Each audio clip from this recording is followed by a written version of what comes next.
Bonjour tout le monde, ces derniers temps j'ai remarqué de plus en plus de personnes en fauteuil roulant sur les pistes cyclables. J'ai donc pris le temps de m'intéresser de plus près à ce phénomène, d'une part pour mieux comprendre les défis que doivent relever ces personnes et pourquoi le choix des pistes cyclables est-il une solution intéressante pour elles. Et ces recherches m'ont permis de voir à quel point l'évolution de l'urbanisme et de la réglementation a pu impacter ces déplacements. Et c'est justement l'occasion de mieux comprendre ce qui rend ces aménagements plus inclusifs pour ces nouveaux usagers. Ce sont des détails que vous voyez sûrement au quotidien et auxquels vous ne prêtez peut-être pas attention, mais qui font toute la différence dans l'accessibilité de ces espaces. Alors certains d'entre vous ont déjà l'idée que les personnes à mobilité réduite ont besoin d'une voiture pour se déplacer et c'est une idée qui est largement répandue, mais elle ne correspond pas toujours à la réalité. En effet, pour les trajets courts, la voiture n'est pas toujours la solution la plus pratique et surtout la plus accessible financièrement car elle doit être adaptée aux handicaps du conducteur ou du passager à transporter. Ça reste quand même un outil indispensable dans certains cas comme des trajets longs et réguliers et c'est pour ça que conserver ce mode de transport reste important. Et par rapport à ce point, la ville de Paris répond aux besoins de mobilité en maintenant systématiquement ces places de stationnement réservées aux personnes à mobilité réduite lors de la rénovation des rues et en adaptant le mobilier urbain, comme par exemple sur la rue Lafayette. Et on voit à chaque fois qu'il y a des places à mobilité réduite, qu'il y a un petit espace qui a été prévu et la possibilité d'accéder au trottoir avec un passage piéton et un rabaissement qui est effectué, un bateau pour pouvoir accéder à ce trottoir. Bon, encore faut-il que ces places soient respectées. Et en ce qui concerne les dépassements plus courts, plusieurs alternatives existent. Les transports en commun sont une solution, mais seulement 9% des stations de métro parisiens sont accessibles à ces personnes à mobilité réduite. Pour avoir été en béquille plusieurs mois, je peux vous confirmer que c'est vraiment pas la solution optimale pour se déplacer à Paris. Et vous l'avez sûrement remarqué quand vous avez besoin de vous déplacer avec un bagage à main ou une poussette. C'est un enfer. Il y a des marches partout. Les itinéraires pour les personnes à mobilité réduite ne sont pas mis en valeur, sans parler des ascenseurs qui tombent en panne. Seuls les RER et les bus offrent une accessibilité quasiment totale à ces personnes à mobilité réduite. Encore faut-il qu'ils puissent y accéder pendant les heures de pointe et que les rampes d'accès et le personnel soient disponibles pour eux. Il y a également moins de problèmes qui se font sentir avec le tram qui a l'avantage d'être l'un des modes les plus accessibles. C'est aussi parce qu'il est un petit peu plus récent et qu'il est plus adapté aux nouvelles normes pour ces personnes à mobilité réduite. Il reste aussi l'option des taxis et d'ailleurs pendant les JO, près de 1000 taxis sont réservés spécialement pour les personnes à mobilité réduite. Mais ça représente aussi un coût pour les déplacements. Et enfin, la dernière solution qui existait, souvent périlleuse, c'est simplement l'usage du trottoir, souvent pavé d'embûches, des travaux, parfois sans déviation, des poteaux, des terrasses, d'autres piétons, des mauvais stationnements, des arbres, des bancs, enfin bref, tout un panel de choses qui peut complexifier la route de personnes à mobilité réduite. Sans parler de la largeur, qui ne permet souvent même pas de pouvoir y circuler. Cette largeur minimale n'a été définie qu'en 2007, et c'est d'ailleurs pour ça que l'on peut retrouver autant de trottoirs si petits, qui font moins d'1,40 m.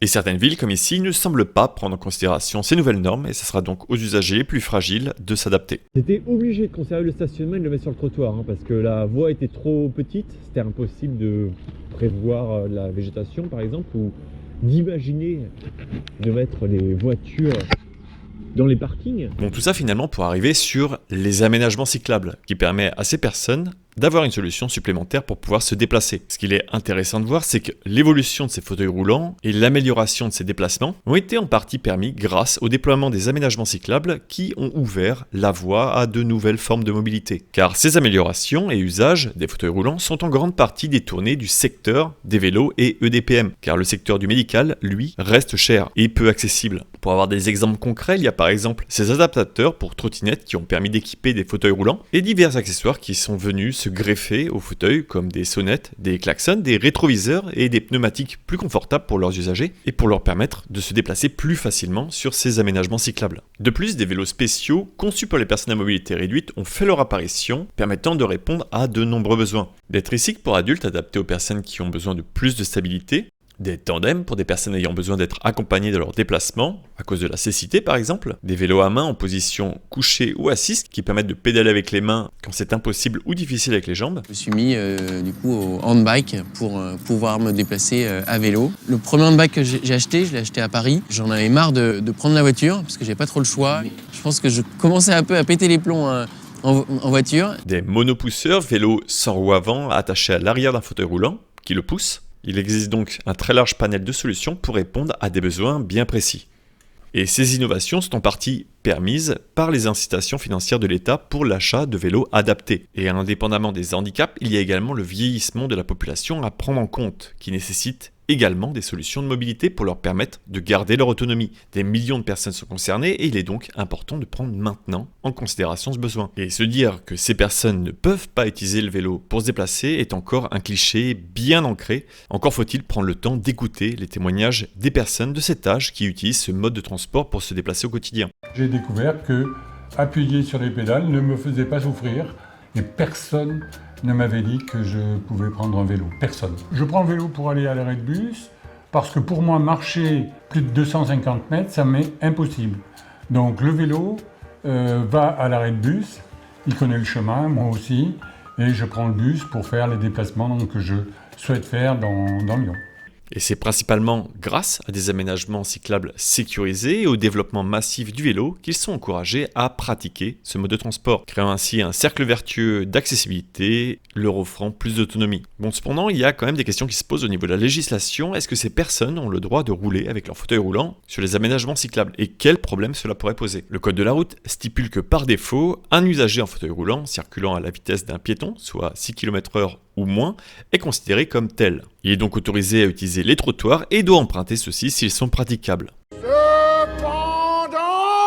Les piétons et assimilés piétons peuvent utiliser la chaussée si ce trottoir n'est pas utilisable, ou s'ils estiment qu'ils vont représenter un gêne pour les autres piétons, comme par exemple quand on transporte une charge lourde ou même son vélo à la main. Et les personnes en chaise roulante, elles, peuvent dans tous les cas circuler sur la chaussée, même si le trottoir peut paraître en bon état ou vide de monde, car circuler sur un aménagement cyclable a également des intérêts, comme par exemple dans ce cas de figure, car même s'il y a une place pour les personnes à mobilité réduite ici, ils n'ont pas prévu d'accès à niveau pour rejoindre le trottoir. Et donc, dans l'attente de pouvoir rejoindre ce trottoir en sécurité, les personnes en fauteuil roulant préfèrent utiliser l'aménagement cyclable plutôt que la route. Car les personnes en fauteuil roulant que j'ai pu interroger, d'ailleurs merci à elles, m'ont indiqué qu'elles n'utilisaient pratiquement jamais la chaussée ni les bandes cyclables, uniquement les aménagements cyclables séparés de la circulation, car les autres aménagements ne leur offrent aucune sécurité. Il n'est pas non plus rare de rencontrer ces personnes en fauteuil roulant en contresens dans les aménagements cyclables, car il n'existe simplement pas d'aménagement cyclable de l'autre côté de la chaussée. L'idéal quand on les croise, c'est donc de ralentir, limite de s'arrêter pour leur faciliter leur cheminement.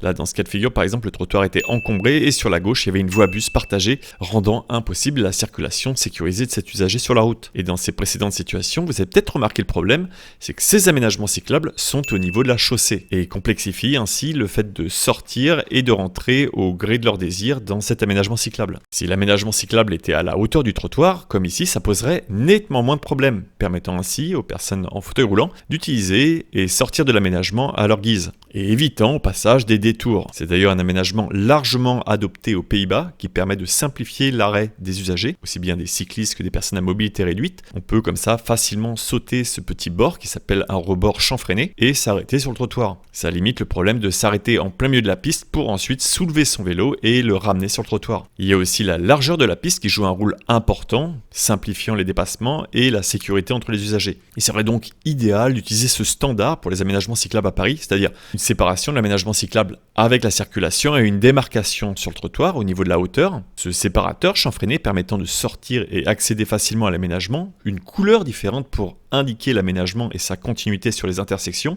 des trottoirs en continuité avec l'aménagement dit traversant. Par exemple ici, vous n'avez peut-être même pas remarqué que l'on vient de traverser une intersection. C'est aussi ce qui va rebuter les personnes à mobilité réduite d'utiliser le trottoir parce qu'à chaque fois, soit sur le trottoir il y a des vagues, ce que l'on appelle des bateaux, pour simplifier l'accès des véhicules mais complexifiant le déplacement des piétons, soit l'accès au niveau du passage piéton a simplement été oublié, comme ici, où il reste une bordure et où le trottoir n'a pas été égalisé au niveau de la chaussée. Soit c'est les intersections qui ne sont simplement pas mises à niveau, comme sur Magenta où à chaque intersection vous entendez un boum boum, et bien ça, si vous êtes en fauteuil roulant, c'est un calvaire à passer à chaque fois. Mais bonne nouvelle ici, cet espace devrait être rendu aux piétons et un aménagement cyclable devrait être mis en place sur la chaussée. Reste à voir s'ils en profiteront pour remettre les intersections à niveau et si ce nouvel aménagement cyclable offrira les précédents points cités. Il y a aussi d'autres petits détails pour améliorer le confort des personnes qui circulent sur ces aménagements, comme par exemple ce type de grille de caniveau, avec des vagues, évitant ainsi que les roues se coincent à l'intérieur. Bien sûr, comme cité avant, l'importance de la largeur de l'aménagement. Tous ces détails permettraient d'offrir plus de confort aux usagers et de rendre ces aménagements plus inclusifs. Malheureusement, ce type d'aménagement cyclable est encore trop rare à Paris. Il n'y a que la rue Faubourg Saint-Antoine qui en est équipée et un nouvel aménagement qui vient d'apparaître sur la porte Maillot. Mais ça mérite un sujet entier parce qu'il y a plein d'idées au niveau de ces nouveaux aménagements que je développerai dans un sujet entier, donc n'hésitez pas à vous abonner à Altisplay. Et bien sûr, indépendamment de ces aménagements cyclables, les espaces piétonniers dédiés pieds sont également un élément qui permet d'offrir énormément plus de simplicité de déplacement aux personnes à mobilité réduite. Et c'est par exemple quelque chose que j'ai pu observer à Nantes, de nombreuses personnes à mobilité réduite qui pouvaient ainsi facilement se déplacer parce que la ville était très piétonne. Et ça aussi, je développerai dans une vidéo spéciale.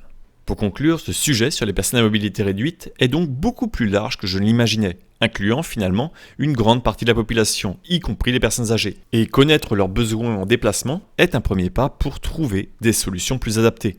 Par exemple, à Strasbourg, les personnes à mobilité réduite peuvent louer différents types de vélos adaptés grâce à un partenariat avec la ville. Ce qui permet par exemple de faire sauter le verrou de l'achat en testant déjà, voir si ce mode de transport convient. En Ile-de-France, malheureusement, il n'y a pas encore cette solution, mais au moins il y a des aides financières pour l'achat de vélos adaptés. Il faudra donc se tourner vers des associations pour d'abord tester ce type de vélo. Et ce déplacement peut également être simplifié en adoptant des normes inspirées des meilleures pratiques, comme celles observées aux Pays-Bas. Cela permettrait aux villes de France et à Paris de créer de nouveaux aménagements cyclables plus sûr et accessible pour tous les usagers. Car actuellement, malheureusement, il n'y a pas de normes dans la réalisation des aménagements cyclables et c'est pour ça que leur qualité est aussi aléatoire. Heureusement, c'est des choses qui évoluent comme on a pu le voir sur les trottoirs, mais encore faut-il que l'on puisse se rendre compte du besoin et du problème que des mauvais aménagements peuvent représenter. J'espère que vous avez apprécié ce sujet, il me tenait particulièrement à cœur, surtout depuis que j'ai eu un grave accident qui avait compliqué mes déplacements au quotidien, et j'espère à travers ce format vous offrir une meilleure compréhension des défis auxquels sont confrontés ces usagers et comment on pourrait leur simplifier la vie. Je tiens encore à remercier toutes les personnes à mobilité réduite et en fauteuil roulant qui m'ont aidé à relire ce sujet, les personnes qui permettent ce travail grâce à leur soutien sur les plateformes de dons et les relecteurs qui permettent de vous offrir cette vidéo sans faute. Il est temps pour moi de vous dire à bientôt pour de prochaines vidéos et bonne route. Je peux facilement accéder au trottoir et redescendre avec ce petit rebord que l'on appelle un rebord chanfreiné. Et quand on approche des intersections, elle reste au même niveau.